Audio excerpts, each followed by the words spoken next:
ہمیں تو پھر نماز قائم کرنا ہے ہمیں. اور نماز ایک بڑا بھاری گرہ ہم سمجھتے ہیں. وہ ایک سجدہ جسے تو گرا سمجھتا ہے. کتنی ایسی بات کہی کسی نے. وہ ایک سجدہ جسے تو گرا سمجھتا ہے، 1000 سجدوں سے دیتا ہے آدمی کو نجات. اور کسی نے کہا کہ صاحب سجدہ تو حضرت آدم علیہ السلام کو کرنے کا حکم اللہ میاں دیا تھے، اب ہم نے وہ تو بڑے سجدے کیے. اس نے مردود نے اعوذ باللہ من الشیطان الرجیم جو کہتے ہیں ہم، مستقل نام تو کیسے لیں گے، تو وہ راندے درگاہ الہی ہو گیا. تو حکم ہوا سجدہ نہیں ہم نہیں کریں گے. کیوں نہیں کرتے؟ تو بولے انا خیر منہ، میں اس سے اچھا ہوں.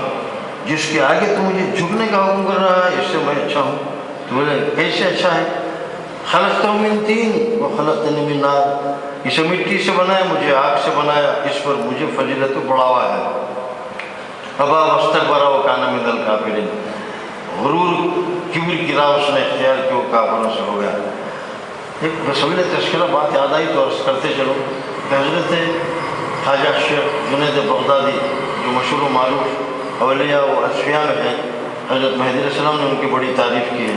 وہ دوسرے اولیاء کرام کی طرح بہکی باتیں نہیں کرتے تھے اور دوسرے، مگر شریعت کی بڑی ان میں پاسداری تھی. ان سے مقابلہ ہو گیا، شیطان لعین اس کا سامنا ہوا. بیٹھے ہوئے تھے خانقاہ میں حضرت جنید بغدادی، سامنے قریب تو نہیں آیا، وہ تو حصار باندھ کر بیٹھتے تھے، جیسے کہ ہم آیت الکرسی پڑھ لیتے ہیں، حصار باندھتے ہیں، مختلف دعائیں پڑھ کے مصیبتوں سے، آفتوں سے، پریشانیوں سے دور ہونے کے لیے. آپ یاد رکھیے کہ روزانہ آپ صبح یا شام یہ معمول کر لیجیے، سورہ فاتحہ کا آپ اپنے طرف حصار باندھ لیجیے، تصور باندھ کر اعوذ باللہ بسم اللہ پڑھ کے سورہ فاتحہ کم سے کم 3 مرتبہ آپ پڑھ لیں. سورہ آیت الکرسی اگر یاد ہے تو ٹھیک ہے، ورنہ سورہ فلق، سورہ والناس پڑھ کر اپنے اطراف تصور میں حصار قائم کر لیجیے، تو آپ محفوظ نہیں ہر بلا سے. کسی عامل کے پاس آپ کو جانے کی ضرورت نہیں. بہرحال دیکھا تو سامنے شیطان لعین ہے، پہچان لیا حضرت جنید. تو بولے یہاں کیوں آ گیا مردود ملعون؟ تو بولے حضرت سنبھل کر بات کیجیے، آپ کے تو ہزاروں مرید ہیں، آپ ایسے چراغ پا ہو کے باتیں کر رہے ہیں، آپ اللہ کے ولی ہیں، ولی کا یہ مزاج نہیں ہوتا. تو بولے ہاں مجھے معلوم ہے، کچھ فریب ملانے کے لیے، کچھ دھوکہ دینے کے لیے اس طرح ہماری تعریف کرے، میں جانتا ہوں. بتا پہلے کہ کیا ہے تیرا سوال، کیا جاننا چاہتا ہے؟ تو بولے حضرت آپ ہی جو بندگی کر رہے ہیں، آپ نمازیں پڑھ رہے ہیں، زکوٰۃ ادا کر رہے ہیں، حج کر رہے ہیں، روزہ رکھ رہے ہیں، کیا مقصد اس کا، کیا مدعا ہے؟ بولے یہ بھی کوئی بات پوچھنے کی ہے، ہم سے زیادہ تو جانتا ہے. حضرت جنید نے کہا عالم کیسے تھے؟ تو نہیں آپ بتائیے، میں آپ کی زبان سے جاننا چاہتا ہوں، تو سب کچھ کیا کر رہے ہیں یہ؟ تو بولے اللہ اس سے خوش ہوگا. اللہ خوش ہوگا تو کیا ہوگا؟ بولے جنت میں جائیں گے ہم. تو بولے مجھے یہ امید آپ سے نہیں تھی، آپ کچھ اور بات اوپر کی کرتے. تو بولے کیا ہوا؟ تو بولے آپ جنت میں جائیں گے، عبادت کریں گے، جنت میں جائیں گے. میں تو آپ جانتے ہیں کہ میں کون ہوں. جب آپ جنت میں جائیں گے تو میں آپ کے برابر، آپ میرے برابر ہیں، ہم برابر ہیں. تو بولے کیسے؟ تو بولے آپ کے باپ کہاں سے آئے؟ تو بولے جنت سے آئے. تو پھر آپ لوٹ کے جنت میں جا رہے ہیں تو کون سا تیر مارا آپ نے؟ اللہ نے مجھے آگ سے پیدا کیا، دوزخ میں جاؤں گا تو میں دوزخ آگ سے دوزخ بہکائی جائے گی. تو اس لیے ہم دونوں ہم برابر ہیں. تو چھٹپٹا گئے. تو بولے کچھ ہو تو اللہ کے حکم کا انکار کرنے والا ہے. تو بولے نہیں اللہ کا. اب دیکھیے شیطان کا علم کیا ہے. بولے اللہ کے حکم. تو کیا حکم ہوا تھا اللہ کا؟ سجدہ کرنے کا آدم کو.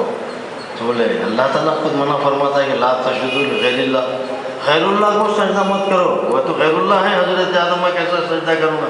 میں تو یہ سمجھتا رہا ہوں کہ اللہ تعالیٰ نے میرا امتحان لیا ہے، آپ کس چکر میں ہیں؟ آپ اللہ سے پوچھ لیجیے کہ میں نے کتنے سجدے کیے ہیں، پتہ نہیں کتنے، مجھے یاد نہیں، کروڑوں سجدے کیے ہیں میں نے. چنانچہ کسی شاعر نے کہا کوئی ایک سجدے کا منکر تھا، وہ ایک سجدے کا منکر تھا، ہے سجدوں کے مجرم ہم. وہ ایک سجدے کا منکر تھا، ہے سجدوں کے مجرم ہم، مگر دنیا پھر بھی ملامت کر رہی ہے شیطان کو. تو بولے یہاں وہاں کا سجدہ ہو یہاں کا سجدہ. پھر حضرت جنید بغدادی نے سنبھل کر کہا کہ صاحب حضرت آدم کو سجدے کا سوال کہاں تھا وہاں؟ تو بولے کیا ہوا؟ تو بولے اللہ کا جو حکم ہوا اس کی تعمیل کا سجدہ ہے وہ. وہاں تو یہ دیکھنا نہیں چاہیے کہ سامنے آدم ہے. یہ کسی بادشاہ نے امتحان لیا تو لوگ جلتے تھے. بادشاہ کا تو نام نہیں لینا ہے اس ممبر سے، کیونکہ سلاطین مسلمان سلاطین کے زمانے کا کچھ باتیں سبق آموز بھی گزری ہیں، اس حوالے سے میں کہہ رہا ہوں. تو ان کے پاس ایک بڑا قریب تھا، بڑا مقرب تھا، وہ چاہتے تھے اسے بادشاہ. پھر درباریوں کو بڑا حسد تھا، بولے یہ سر پہ بٹھائے رکھا ہے، وہ چاہتا ہے، بڑا عزیز رکھتا ہے. بولے ٹھیک ہے. تو ایسی کون سی خوبی ہے اس میں جو آپ اتنا چاہتے ہیں؟ بولے خوبی تو ہم دیکھتے ہیں، بادشاہ کی نظر جو ہوتی ہے وہ اور ہے. ہم اپنی خوبی تمہارے سامنے بیان کریں؟ کیا بدتمیزی کرتے ہو؟ بس ہم پسند کرتے ہیں، ہمارا محبوب ہے، ہمارا چہیتا ہے. پھر بھی سمجھ میں نہیں آئی بات. بولے ٹھیک ہے، بات سمجھ میں آ جائے گی. ایک روز بادشاہ نے کہا اپنے وزیر خزانہ سے کہ ہمارے خزانے میں جو سب سے زیادہ قیمتی جو پتھر ہے جواہرات میں سے وہ لے آنا. کافی بڑا پتھر تھا وہ، اللہ کے سامنے رکھ دیا گیا. اور دوسرے سے کہا کہ بڑا سا ہتھوڑا لانا، لایا گیا، رکھ دیا گیا. درباریوں سے کہا کہ سب پھوڑنا. سب سارے پریشان ہوئے، حواس باختہ ہو گئے. تو یہ کیا معاملہ ہے؟ کیسے کیا کریں؟ کچھ سمجھ بھی نہیں آ رہا تھا. بس حواس باختہ ہو گئے، ٹھکانے نہیں. تو بولے اتنے بڑے ہیرے کو پھوڑنے کا حکم کر رہا ہے. تو بولے یہ کیسا ہوگا، کیا ہے؟ تو نہیں پھوڑو گے پوچھا.